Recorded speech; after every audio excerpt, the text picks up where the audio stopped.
Sugar, sugar, I wanna make you happy. Like the sun you shine, you brighten up a gray day. Sugar. Have you ever been to a restaurant and had to make the tough decision of what you wanted to eat? Once you made that decision, then you had to have the tough choice of what you wanted to drink. There are many different flavor options in soda, such as Dr. Pepper, Pepsi, or Sprite, to name a few. Or there is simply water. The following video you are about to watch is about a research done at the University Student Union food court, whether students prefer to drink either soda or water. Water has many nutritional values and quenches your thirst. Soda is popular because of its many different varieties and flavors. Advertisements such as this are littered throughout campus that influence students' decisions on what they buy. Water advertisements are rarely seen and only seen when you go in to buy. Now this study will give us an idea of what decisions these students actually make. Of course, things that excessive drinking of soda can lead to obesity, which will be covered in this video. Obesity is a major public health issue that has been affecting many people in the United States and worldwide. According to the World Health Organization, more than 1 billion adults throughout the world are overweight. In the past 100 years, the prevalence rate of obesity in the United States has been increasing in every age, race, sex, and socioeconomic group. It is shocking to see that there are no signs of this rate decreasing up to date. 64% of the U.S. population between ages 20 to 74 are overweight, and about half of those people in that group are obese. In California alone, nearly every 1 out of 5 adults are obese, and according to the 2001 California Health Interview Survey, young adults are actually gaining weight more than older people are. In 2005, the prevalence rate of obesity among California adults rose from 19% to 21% in just 5 years. This percentage was actually 1/3 higher than the objective that Healthy People 2010 had aimed for. Their goal was to keep this rate under 15%. The San Joaquin Valley, which includes Fresno County, had the highest percentage of obesity when compared to other areas throughout California. Even though there are other suggestive factors that contribute to obesity, such as genetic factors, reduced levels of physical activity, people eating larger portion sizes, and eating out at fast food restaurants than they are at home, one of the biggest contributors that has been shown to be related with obesity is drinking soda or other sugar-sweetened beverages. Studies have shown that the increased consumption of sugar-sweetened drinks has increased by 135% between 1977 and 2001, along with the increasing levels of obesity. In one study that was experimented among college students, 95% of the students reported to have consumed a sugar-sweetened beverage in the past month before the study, and 65% of them reported that they drink soda on a daily basis. Some people think that obesity is just a weight issue, but it is actually a bigger problem than that, because obesity is a risk factor that is related to diseases such as heart disease, diabetes, cancer, disability, and premature death. The purchase of soda versus water was not a topic readily available within the California Health Institute survey database. The closest survey that we discovered was comparing the number of soda purchases within the previous week between males and females. However, the age demographic was limited to adolescents. Our study was based on a variety of ages, which is what you usually see on a college campus. So because we weren't given anything else to compare to, we were forced to use this survey for our sample data for Fresno County. The particular question asked within the CHIS survey that we chose was, how many times did you purchase soda within the previous week? With the answers ranging from none, 1, all the way up to 5 or more. And of the participants, half answered to not purchasing any at all, while the other half at least purchased 1 or more. Breaking it down further, of the male adolescents, 48.2% of them purchased 1 or more sodas within the previous week, with 10.6% of that having purchased a total of 5 or more. Of the female adolescents, 52.6% purchased 1 or more sodas, while 13.3% purchased 5 or more during the week. We decided to look into this further. Purchasing 1 soda every day can easily add a ton of additional calories to your daily intake. The size of a medium drink, for example, at Panda Express is 30 ounces. Filled with a regular Pepsi, this adds an additional 330 calories and 89 grams of sugar to the meal. That amount of sugar is actually equivalent to 30 individual sugar packets. And if you were to purchase and consume one of these 30-ounce Pepsis every day for the entirety of the school year, it would equal out to about 15 pounds of body fat. Freshman 15, anybody? But we thought that would be interesting to add to our study. Hi, this is Fatima here on Fresno State's campus. I'm here at the USU where we have all the variety of different stores that you can pick from to eat and get drinks, where you can get soda, water, juice, anything that your heart desires. If you want to follow me, here in the USU on Fresno State's campus, our method that we used for our project was the observational method, where each one of our 8 members was responsible for observing an hour of their time to watch each of the students that had came inside of the USU, and we had to observe if they had bought water, soda, or other. We wanted to see the consumption of sugar that the students were taking in every day of their lives on campus. If you would like to follow me, I'll take you over here where a lot of the sodas were purchased. We have the register here. Another register. And 2 more on our right. These are some of the drinks that students had purchased. Different things. Here are other choices. And here's where most of the sodas were purchased. If you would like to take a video.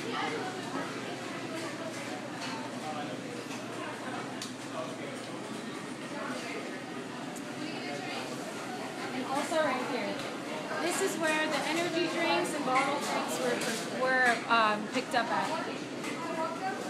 So as you can see, there are various areas where students have an opportunity to get different sorts of drinks. The ones that we tallied, which I had said before, were water, soda, and other. If you'd like to follow me back over here, I will show you where the actual areas were where each one of our members observed for an hour each.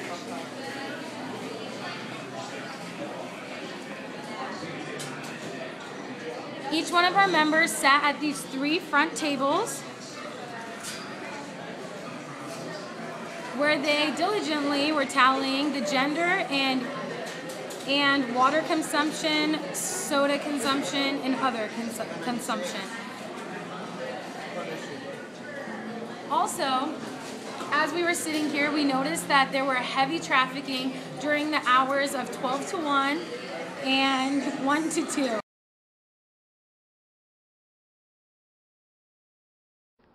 Hello everyone, my name is Rain Pol, and my presentation is on the results, mainly focusing on the male. Before we begin, my hypothesis was that males are more likely to consume fountain drinks compared to water. I was at I was at the food court gathering my information and data. The results showed that males did consume fountain drinks compared to water. When I was looking at my data, the data showed that a total of 155 males consumed water. That was 34% of the population. And then those who consumed fountain drinks came to a total of 301. That's 66% of the population. Overall, the number of guys that came to the food court was 456 altogether.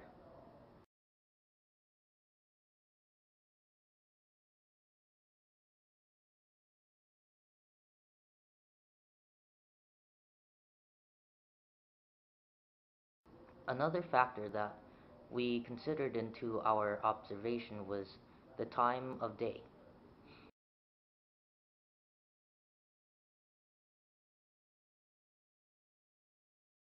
Some of us observed from the hours of 12 through 1 o'clock p.m., and the other half of us observed at the hours of 10 through 11 a.m. And the results showed that more people showed up at the hours of 12 o'clock through 1 o'clock p.m. And the results from those who showed up from 10 through 11 a.m., there was a little bit less people. In comparison to how many people consume fountain drinks in the CSU Fresno campus, we also wanted to look into the national scale, the overall U.S. population. And this was taken from the years 2005 through 2008 from the CDC website, and the studies was done by the National Examination Survey, the National Nutritional Examination Survey. And the results showed that for males, the total consumption of kilocalories from sugary beverages was a total of 178 kilocalories on any given day. The highest age peak that the highest amount of kilocalories was consumed was from the ages of 12 through 19, and they consumed about 273 kilocalories. But the results showed as they got older, the numbers gradually decreased. When looking at the data from this observation study and comparing it to overall US statistics, one can conclude that the results are similar.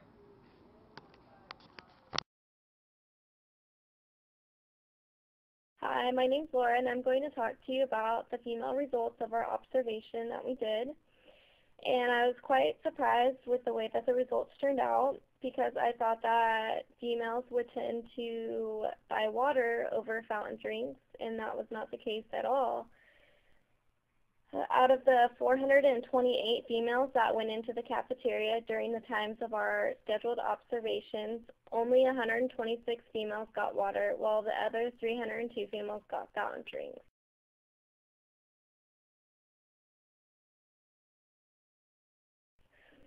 Those numbers aren't even close.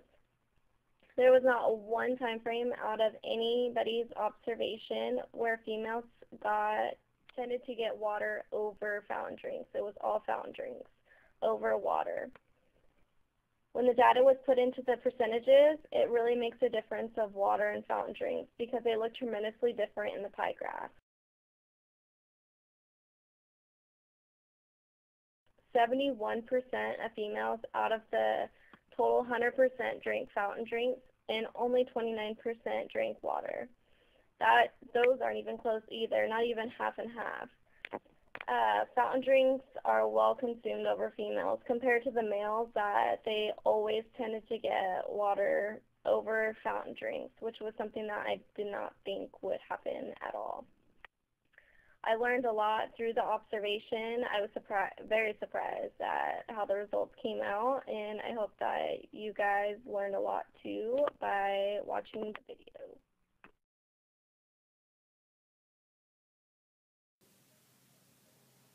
Hi everyone, my name is Jessica, And as you know, we were given the observational task of creating a study. We and my group members have decided to do our observational study on when college students are given the option of either purchasing a fountain drink over a bottle of water. When purchasing their meal, which one will they most likely consume? We did our observational study in the CSU Center in the food court. We actually watched them during, most likely, it was in between 12 to 1 o'clock, because it was the lunch rush, and that's when the CSU Center food court is mostly impacted, and we can get our best observation during that time period. As our results showed that our study, that many college students in our campus are more likely to consume sugary drinks. As water may be a healthier choice, many of our students tend to purchase and consume fountain drinks. Our sample size actually turned out to be 884 students, and with that, only 200 students consumed or purchased water with their meal, compared to the 603 students that actually purchased fountain drinks. So overall, those that purchased water was only 31.8% compared to the 68.2%.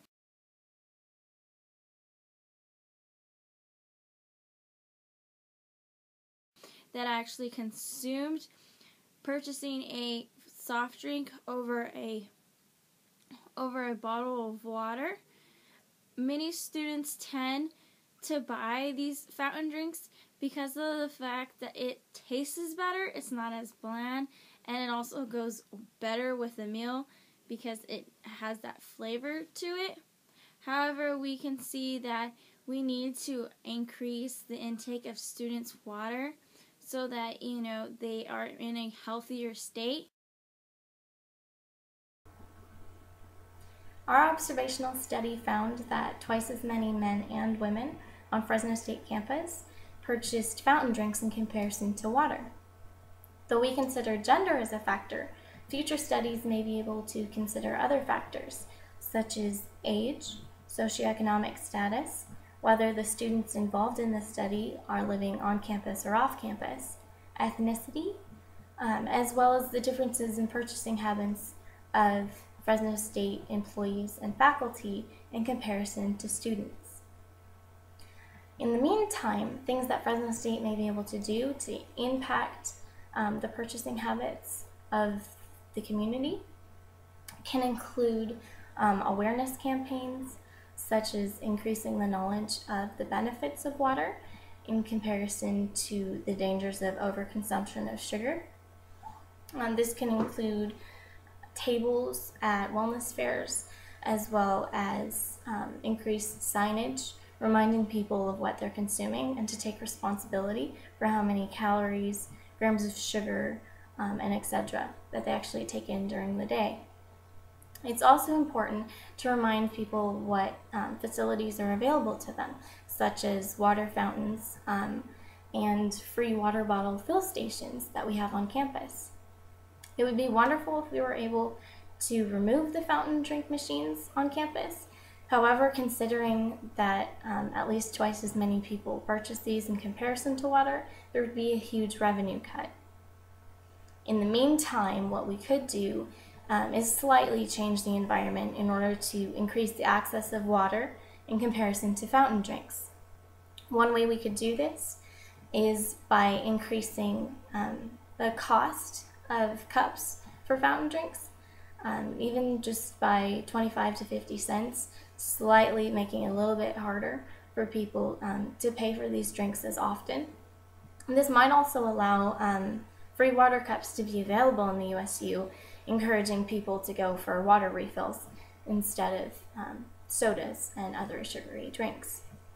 In alignment with the social cognitive theory, this is encouraging an environmental change on campus and then how that will influence individual change and individual behaviors, whether on campus or off.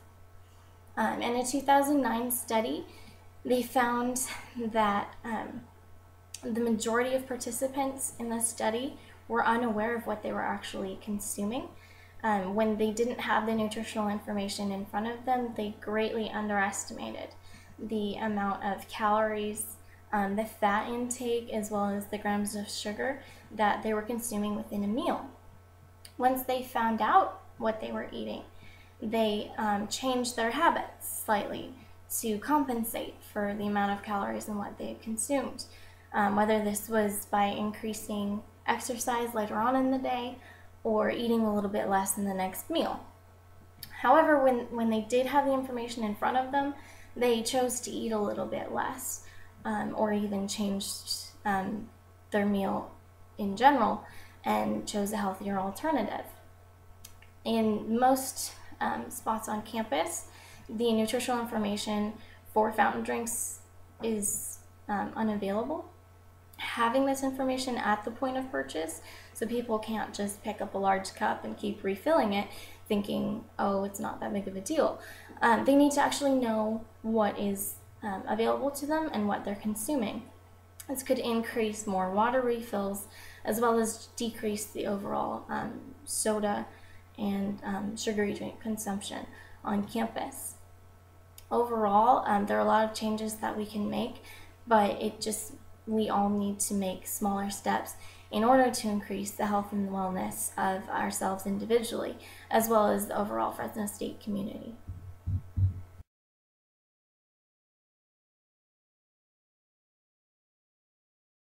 You lose. Continue.